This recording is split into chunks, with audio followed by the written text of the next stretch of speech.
Hello बच्चों, आप सभी का स्वागत है मेरे चैनल स्टडी कॉर्नर में। मैं ममता माहेश्वरी सोशल साइंस की टीचर हूँ। आज हम वीडियो में डायरेक्ट ऑफ एजुकेशन दिल्ली से प्रोवाइड जो वर्कशीट आती है उसको हम करेंगे। वो वर्कशीट होगी क्लास 9th की, सब्जेक्ट सोशल साइंस, और उसका पार्ट है लोकतांत्रिक राजनीतिक जीवन, और पाठ का नाम होगा संस्थाओं में कामकाज, और डेट है हमारी 10 अक्टूबर 2020, यानी कि 10/10/2020। और वर्कशीट नंबर है हमारा 42, और आज का हमारा टॉपिक होगा न्यायपालिका। हमने संस्थाओं में कामकाज की वर्कशीट नंबर 41 में पढ़ा था कार्यपालिका और विधायक। ये सभी हमने नीतिगत फैसले कैसे लिए जाते हैं, प्रधानमंत्री की नियुक्ति कैसे होती है, राष्ट्रपति की नियुक्ति कैसे होती है, कार्यपालिका क्या क्या कार्य करती है, संसद में कैसे कानून बनाए जाते हैं, किस तरह संसद में कानून पास होते हैं, तो वो सभी हमने वर्कशीट नंबर 40 और 41 में हमने पढ़ा था। आज हम वर्कशीट नंबर 42 करेंगे, और जिसका टॉपिक है न्यायपालिका। तो वीडियो स्टार्ट करने से पहले आप मेरे चैनल को लाइक करना, शेयर करना और सब्सक्राइब करना। एक सब्सक्राइब जरूर बनता, आप लोग करते नहीं हो। सभी बच्चे वीडियो को देखते हैं, सुनते हैं, समझते भी हैं, फिर लेकिन लाइक और शेयर नहीं करते और नहीं सब्सक्राइब करते। तो चलते हैं, वीडियो स्टार्ट करते हैं। हमारे देश में, हमारा देश कौन सा है? भारत है। हमारे देश में विभिन्न स्तरों पर मौजूद अदालतों को सामूहिक रूप से न्यायपालिका कहा जाता है। हमारे देश में जितने भी विभिन्न स्तर पर, जिला स्तर पर, राज्य स्तर पर, फिर केंद्र स्तर पर, फिर शहरों के स्तर पर, तो इस तरह न्यायालय, उच्च न्यायालय, जिला न्यायालय, सर्वोच्च न्यायालय, तो इन सभी की सामूहिक अदालतों को हम क्या कहते हैं? न्यायपालिका कहते हैं। न्यायपालिका में सर्वोच्च न्यायालय होता है, राज्यों में उच्च न्यायालय होता है, जिला में जिला न्यायालय होता है, फिर स्थानीय स्तर के न्यायालय आदि सम्मिलित है। मतलब गांव में भी होता है, फिर जिला में होता है, जिला के बाद में राज्य में होता है, फिर उसके बाद में आपके सर्वोच्च न्यायालय होता है। उच्च न्यायालय सबसे पहले सर्वोच्च न्यायालय होता है, उसके बाद में राज्य में उच्च न्यायालय होता है, फिर जिला में जिला न्यायालय होता है, और फिर गांव में स्थानीय स्तर के न्यायालय सम्मिलित सम्मिलित है। देश में विभिन्न एकीकृत न्यायपालिका है। एकीकृत मतलब सभी एक दूसरे से जुड़ी हुई होती हैं, सभी एक दूसरे से मिली हुई है, एकीकृत न्यायपालिका है। जिसका मतलब देश के सभी अदालतों को सर्वोच्च न्यायालय का फैसला मानना होता है। एकीकृत का ये भी मतलब होता है कि एक दूसरे से होती है, एक दूसरे से, जैसे कि स्थानीय स्तर की न्यायालय जिला न्यायालय से मिली होती है, जिला न्यायालय उच्च न्यायालय से मिला होता है, उच्च न्यायालय स्थानीय स्तर की न्यायालय जिला न्यायालय से सम्मिलित होती है, और जिला न्यायालय का उच्च न्यायालय से, और उच्च न्यायालय का सर्वोच्च न्यायालय। तो सबसे मोस्ट महत्वपूर्ण बात यह होती है कि सर्वोच्च न्यायालय से ही सब न्यायालयों को ये बात माननी होती है, वह एकीकृत न्यायपालिका कहलाती है।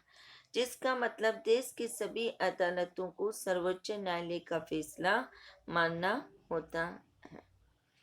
अब भारत का सर्वोच्च न्यायालय इनमें से किसी भी विवाद पर सुनवाई कर सकता है। आपसे ये प्रश्न पूछा जा सकता है कि भारत का सर्वोच्च न्यायालय कौन कौन से विवाद सुनता है, या उसके बाद कौन कौन से मामले, केस की वो सुनवाई करता है, और कौन से विवाद उसके पास आ सकते हैं। तो सबसे फर्स्ट पॉइंट है, देश के नागरिकों के बीच विवाद, नागरिकों और सरकार के बीच विवाद। देश के नागरिक, अगर नागरिक नागरिक आपस में कोई विवाद हो जाता है, जमीन से संबंधित अन्य कोई भ्रष्टाचार से संबंधित हो जाता है, तो वह भी सर्वोच्च न्यायालय सुन सकता है। और नागरिक और सरकार के बीच में कोई विवाद हो जाता है तो वह भी सर्वोच्च न्यायालय में सुनवाई होती है। पॉइंट नंबर 2 है आपका कि दो या दो से अधिक राज्यों के बीच कोई विवाद हो जाता है, जैसे कर्नाटक और तमिलनाडु के बीच कावेरी नदी का पानी है, उसका बहुत विवाद होता है, तो उस विवाद की सुनवाई भी सर्वोच्च न्यायालय के बीच होती है। पॉइंट नंबर 3, केंद्र और राज्य सरकार के बीच में कोई विवाद हो जाता है तो उसकी भी सुनवाई सर्वोच्च न्यायालय में होती है। पॉइंट नंबर 4, ये फौजदारी व दीवानी मामलों में अपील के लिए सर्वोच्च संस्था है, चाहे वो फौजदारी मामला हो और चाहे वो दीवानी मामला हो, भ्रष्टाचार का हो, चाहे दहेज प्रथा का हो, चाहे अन्य किसी संबंधित हो, चोरी का हो, चाहे तलाक का हो, तो वह सभी मामले सर्वोच्च न्यायालय में ही सुनवाई होती है, विवादों की सुनवाई होती है। यह उच्च न्यायालय के फैसलों के खिलाफ भी सुनवाई कर सकता है। यह उच्च न्यायालय में के विवाद के मामलों की भी सुनवाई कर सकता है। उच्च न्यायालय में आपका कोई विवाद चल रहा है, लेकिन आपको वो निर्णय पसंद नहीं आया, वो फैसला आपको अच्छा नहीं लगा, तो इसकी सुनवाई भी आप सर्वोच्च न्यायालय में अपने विवाद को, अपने केस को, अपने मामले को दे सकते हो और वहां से आपकी सुनवाई की जा सकती है। तो जो सर्वोच्च न्यायालय जो निर्णय देगा, जो सर्वोच्च न्यायालय जो फैसला देगा उस विवाद पर, वही सभी न्यायालयों को मान्य होगा, वह एकीकृत न्यायपालिका कहलाती है। चाहे वो उच्च न्यायालय हो, चाहे वो जिला न्यायालय हो, और चाहे वो स्थानीय स्तर की न्यायालय हो, सबको सर्वोच्च न्यायालय का मामला सुनना पड़ता है, उसका फैसला ही सर्वोच्च होता है। अब हमारा टॉपिक आता है न्यायपालिका की स्वतंत्रता। न्यायपालिका क्या होती है? तो इसका मतलब यह है कि न्यायपालिका विधायिका या कार्यपालिका के नियंत्रण के कार्य में नहीं करती। न्याय जो पालिका है वो विधायिका और कार्यपालिका के नियंत्रण में कार्य नहीं करती। अगर कोई विधायक कहते कि ये मेरे रिश्तेदार का मामला, आपको इसमें हमारे पक्ष में सुनवाई देनी होगी या हमारे पक्ष में फैसला सुने, ऐसा नहीं हो सकता। कार्यपालिका के लोग कह सकते हैं, जैसे कि स्थानीय कार्यपालिका, अस्थायी कार्यपालिका, कि यह हमारे रिश्तेदार, हमारे पुत्र या हमारे घर का मामला है, तो आपको हमारे पक्ष में निर्णय देना होगा, हमारे पक्ष में फैसला देना होगा। तो इस तरह के कार्य न्यायपालिका नहीं करती है। न्यायपालिका किसी के नियंत्रण में नहीं होती, वो एक स्वतंत्र पालिका होती है। इसी वजह से इसी वजह से सभी आधुनिक लोकतांत्रिक देशों में अदालतें विधायिका कार्यपालिका के अधीन नहीं होती हैं। इसी कारण से आज जितने भी लोकतांत्रिक देश हैं, आज जितने भी आधुनिक लोकतांत्रिक देश हैं, वह वहाँ की जितनी भी अदालतें हैं, जितनी भी न्यायपालिकाएं हैं, वह विधायिका और कार्यपालिका के अधीन कार्य नहीं करते। यानी कि उच्च न्यायालय के जज, सर्वोच्च न्यायालय के जज, राज्य के जज, वह कोई भी विधायक और कार्यपालिका के अधीन कार्य नहीं करते। भारत का राष्ट्रपति देश के सर्वोच्च न्यायालय और उच्च न्यायालय के न्यायाधीशों की नियुक्ति करता है। ये वेरी मोस्ट बात है, ये किसी भी बच्चों को पता नहीं है कि न्यायपालिका के सर्वोच्च न्यायालय और उच्च न्यायालय के न्यायाधीशों की नियुक्ति कौन करता है। तो ये वेरी वेरी मोस्ट बात है कि भारत का राष्ट्रपति ही देश के सर्वोच्च न्यायालय और उच्च न्यायालय की न्यायाधीशों की नियुक्ति करता है। अमूनन का मतलब ही यहाँ पे राष्ट्रपति का मतलब होता है कि वह एक रूल के हिसाब से, एक नियम के हिसाब से, एक नीतिगत फैसले के हिसाब से वह सर्वोच्च न्यायालय के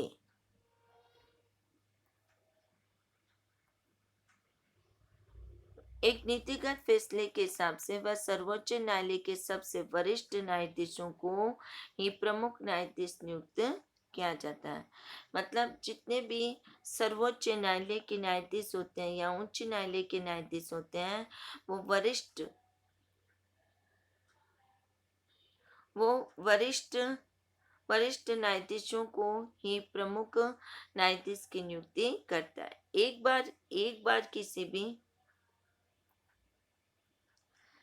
बार किसी भी व्यक्ति को उच्च न्यायालय या उच्च न्यायाधीश की नियुक्ति करने के बाद उसे उसके पद से हटाना लगभग असंभव हो जाता है। अगर हमने किसी भी एक व्यक्ति को एक बार राष्ट्रपति नियुक्त कर देता है सर्वोच्च न्यायालय के पद पर या उच्च न्यायालय के पद पर, जैसे कि मान लो यह ए नाम का व्यक्ति है, यह राष्ट्रपति है और बी नाम का एक वरिष्ठ न्यायाधीश है, तो इसको अगर नियुक्ति कर देता है ए नाम का राष्ट्रपति रामनाथ कोविंद बी नाम के राष्ट्रपति को सर्वोच्च न्यायालय के न्यायाधीश को अगर न्यायाधीश के पद पर नियुक्त कर देता है तो उसको उसके पद से हटाना लगभग असंभव हो जाता है। उसको हटाने के लिए किसी भी न्यायाधीश को हटाने के लिए संसद के दोनों सदनों में से अलग अलग 2/3 बहुमत से अविश्वास प्रस्ताव पारित करना पड़ता है। कितना? 2/3 अलग अलग। दोनों सदन कौन कौन से हैं इसमें? राज्यसभा और लोकसभा। तो राज्यसभा के सदस्य और लोकसभा के सदस्य अगर 2/3 बहुमत दे देते हैं और अविश्वास प्रस्ताव पारित कर देते हैं, तब उस न्यायालय के न्यायाधीश, सर्वोच्च न्यायालय के न्यायाधीश को हटाना संभव हो सकता है। और अगर 2/3 बहुमत नहीं प्राप्त होता है तो न्यायाधीश को अपने पद से हटाना या नियुक्ति के बाद उसे हटाना असंभव हो जाता है। अब हमारा नेक्स्ट पॉइंट आता है, टॉपिक आता है न्यायपालिका और भारत का संविधान। तो न्यायपालिका और भारत के संविधान में क्या आपस में मेल मिलाप है? सर्वोच्च न्यायालय और उच्च न्यायालय को देश के संविधान की व्याख्या करने का भी अधिकार है। ये मोस्ट पॉइंट है कि सर्वोच्च न्यायालय और उच्च न्यायालय की जो भी न्यायाधीश हैं, जो भी वरिष्ठ अधिकारी हैं, जो भी जज हैं, उनको देश के संविधान की व्याख्या करने का अधिकार है। अगर न्यायपालिका को लगता है कि विधायक का कानून या कार्यपालिका की कोई कार्यवाही संविधान के खिलाफ है तो वह केंद्र और राज्य स्तर पर ऐसे कानूनी कार्रवाई को अमान्य घोषित कर सकता है। अगर सर्वोच्च न्यायालय के न्यायाधीश कोई ऐसा महसूस होता है या उसे लगता है कि विधायिका ने कोई कानून बनाया है या संसद में कोई कानून पारित हुआ है या कार्यपालिका उस कानून का लागू करवा रही है, तो अगर न्यायपालिका को वह कानून सही नहीं लगता है या उसके निर्णय अच्छे नहीं लगते हैं तो केंद्र व राज्य स्तर के ऐसे कानूनी कार्रवाई को अमान्य घोषित कर सकती है। कौन कर सकता है? न्यायपालिका। इस तरह किसी कानून या कार्यपालिका की कार्रवाई को चुनौती मिलती है तो सर्वोच्च न्यायालय उसकी संवैधानिक वैधता तय करता है और इसे हम न्यायिक समीक्षा के रूप में जानते हैं। उसे हम किस नाम से जानते हैं? न्यायिक समीक्षा के रूप में हम जानते हैं। सर्वोच्च न्यायालय ने यह भी फैसला दिया है कि संसद संविधान के मूलभूत सिद्धांतों में बदलाव नहीं कर सकता। संसद है वो संविधान के मूलभूत फैसलों में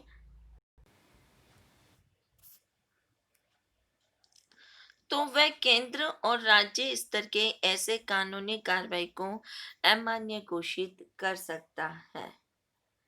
इसी तरह किसी कानून या कार्यपालिका की कार्रवाई कार्रवाई चुनौती मिलती है तो सर्वोच्च न्यायालय उसकी संवैधानिक वैधता तय करता है। संवैधानिक का मतलब उसके सभी नियम से जांच करता है। जो संविधान में लिखा है उस नियम से वो जांच करता है तो उसकी संवैधानिक वैधता तय करता है। इसे हम न्यायिक समीक्षा के रूप में जानते हैं। वो न्यायिक समीक्षा होती है, कानून के हिसाब से उसे न्याय मिलना चाहिए किसी भी मामले में। सर्वोच्च न्यायालय सर्वोच्च न्यायालय में ये भी फैसला दिया गया है कि संसद संविधान के मूलभूत सिद्धांतों में बदलाव नहीं कर सकते। हाँ, सर्वोच्च न्यायालय में अगर सर्वोच्च न्यायालय को लगता है कि जो भी उसने संविधान बनाया है वह पूरे देश के लिए हित में है तो उसे मान्यता दी जा सकती है। अगर देश के हित में नहीं है तो वह उन सिद्धांतों को बदलाव कर सकती है या बदल सकती है। अब न्यायपालिका के मौलिक अधिकार। भारतीय न्यायपालिका नागरिकों के मौलिक अधिकारों की रक्षा करती है। अब न्यायपालिका को क्या क्या अधिकार मिल रखा है तो वह मौलिक अधिकारों की रक्षा करते हैं। यानी नागरिक अपने अधिकारों के उल्लंघन होने पर न्यायालय भी जा सकते हैं। नागरिक अगर अपने अधिकारों का उल्लंघन करता है तो वह न्यायालय जाता है और कहाँ जाएगा, न्यायालय में जा सकता है। हाल ही के वर्षों में अदालतों ने सार्वजनिक हित और मानव अधिकारों के संरक्षण के लिए विभिन्न फैसले और निर्देश दिए हैं। अभी अभी आपने सबने सुना होगा, समझा होगा, देखा होगा कि अदालतों ने सार्वजनिक हित के लिए और मानव अधिकारों के संरक्षण के लिए विभिन्न फैसले व निर्देश दिए हैं। इन्हीं वजहों से लोगों को न्यायपालिका पर काफी विश्वास होता है। इन सभी कारणों से, इन सभी तरीकों से न्यायपालिका पर हम लोग विश्वास करते हैं। तो यह हमने वीडियो वर्कशीट का एक्सप्लेन किया है। अब इसके हम क्वेश्चन आंसर करेंगे। न्यायपालिका किसे कहते हैं, इसमें कौन कौन से न्याय शामिल है, तो इसका आंसर होगा, इसका आंसर है क्वेश्चन नंबर फर्स्ट का आंसर है हमारे देश भारत में विभिन्न स्तरों पर मौजूद अदालतों को सामूहिक रूप से न्यायपालिका कहा जाता है।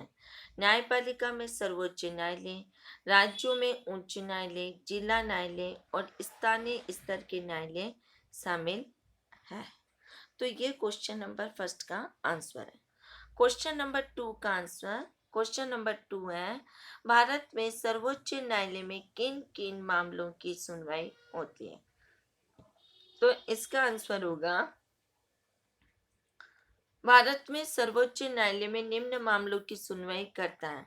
देश के नागरिकों के बीच विवाद, नागरिकों और सरकार के बीच विवाद। दूसरा पॉइंट, दो या दो से अधिक राज्य व सरकारों के बीच विवाद। थर्ड पॉइंट, केंद्र और राज्य सरकारों के बीच विवाद। फोर्थ पॉइंट, ये फौजदारी व दीवानी मामले में अपील के लिए सर्वोच्च संस्था है। यह उच्च न्यायालय के फैसले के खिलाफ भी सुनवाई कर सकता है। तो ये क्वेश्चन नंबर टू का आंसर है। क्वेश्चन नंबर थर्ड, स्वतंत्र न्यायपालिका अपना काम कैसे करती है, तो इसका आंसर होगा सर्वोच्च न्यायालय और उच्च न्यायालय को देश के संविधान की व्याख्या करने का अधिकार है। अगर न्यायपालिका को लगता है कि विधायिका का कोई कानून या कार्यपालिका की कोई कार्रवाई संविधान के क्वेश्चन नंबर थर्ड, स्वतंत्र न्यायपालिका अपना काम कैसे करती है,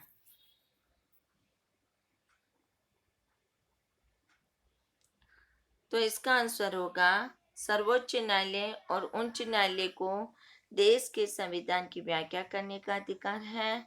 अगर न्यायपालिका को लगता है कि विधायिका का कोई कानून या कार्यपालिका की कोई कार्यवाही संविधान के खिलाफ है, तो वह केंद्र और राज्य स्तर के ऐसे कानूनी कार्रवाई को अमान्य घोषित कर सकती है। इस तरह किसी कानून या कार्यपालिका की कार्यवाही को चुनौती मिलती है तो सर्वोच्च न्यायालय उसकी संवैधानिक वैधता तय करता है। इसे हम न्यायिक समीक्षा के रूप में जानते हैं।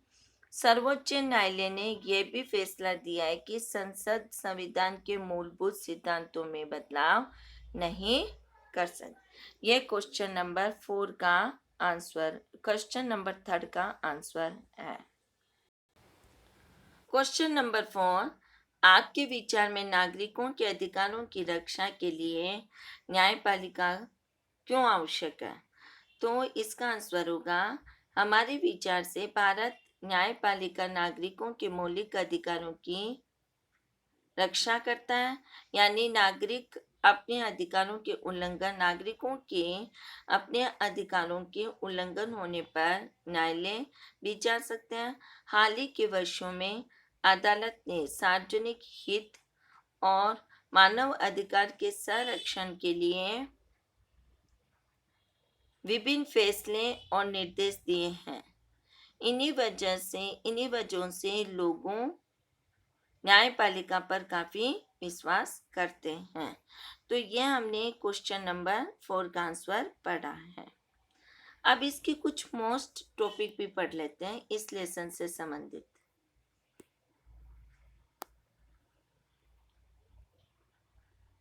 इसके मोस्ट पॉइंट है, पॉइंट नंबर 1, भारत में निर्वाचित संस्थाओं की राष्ट्रीय सभा को क्या कहते हैं? तो संसद कहते हैं।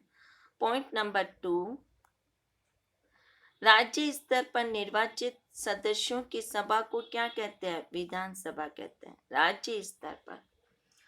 पॉइंट नंबर 3, लोकसभा का अध्यक्ष कौन होता है? स्पीकर कहलाता है। पॉइंट नंबर 4, राष्ट्रपति की नियुक्ति के लिए 35 वर्ष की आयु होना अनिवार्य है। पॉइंट नंबर 5, जब 2 या 2 से अधिक राजनीतिक दल पार्टी मिलकर सरकार बनाते हैं तो उस सरकार को गठबंधन सरकार कहते हैं।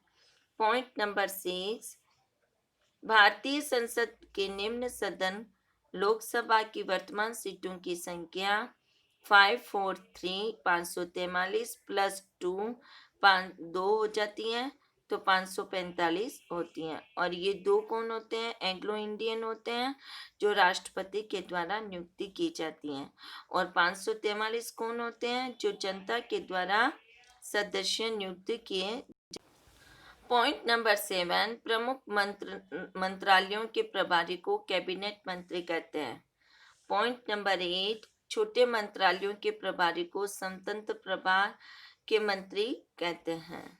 पॉइंट नंबर 9, स्वतंत्र प्रभार राज्य मंत्री कहते हैं। पॉइंट नंबर 9, अपने विभाग के कैबिनेट मंत्रियों से जुड़े सहायक मंत्री को राज्य मंत्री कहते हैं, सहामंत्री को। पॉइंट नंबर 10, राष्ट्रपति प्रधानमंत्री राष्ट्रपति अब किस किस की नियुक्ति कर सकता है? तो राष्ट्रपति करता है प्रधानमंत्री की, मुख्य न्यायाधीश की, लोकसभा के सदस्यों की, उपराष्ट्रपति की नियुक्ति के लिए अनिवार्य वो नियुक्ति करता है। और भारत का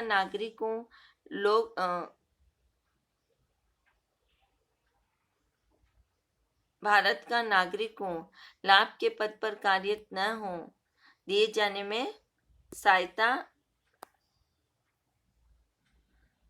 सहायता न करता हो, लाभ के पद पर कार्यरत न हो और कोई मतलब उसे अपराधी मामलों में न हो, तो इस तरह राष्ट्रपति उन सदस्यों की नियुक्ति करता है। तो यह हमने वर्कशीट 42 का एक्सप्लेन किया है। आप सभी बच्चे मेरे चैनल को लाइक, शेयर एंड सब्सक्राइब करना और बार बार वीडियो को सुनते रहना ताकि आपको याद हो जाए।